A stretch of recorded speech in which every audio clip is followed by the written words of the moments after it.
Hello বন্ধুরা, আসসালামু আলাইকুম। কেমন আছেন সবাই? আশা করি ভালো আছেন। আমিও ভালো আছি। এই যে দেখতে পাচ্ছেন, সকল মোটর সাইকেল মালিক অর্থাৎ বাইকার মালিক সব এক হয়েছে।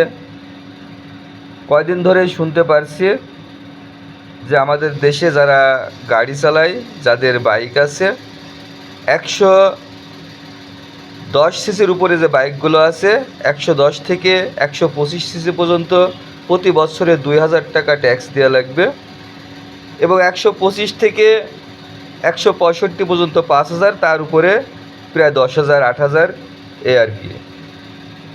তো বাইক কিন্তু আমাদের শখের জিনিস না, আমরা শখ করে কেউ বাইক চালাই না, আমরা বাইক চালাই প্রয়োজনে।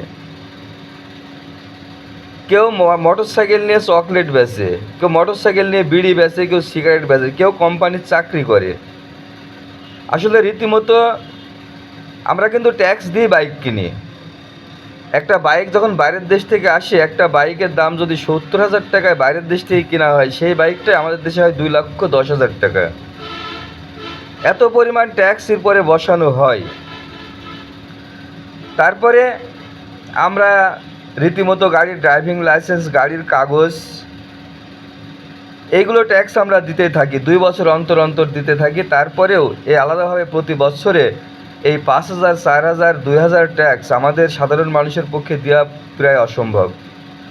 তাই সবাইকে বলছি, সবাই এখন হয়ে আওয়াজ তুলুন।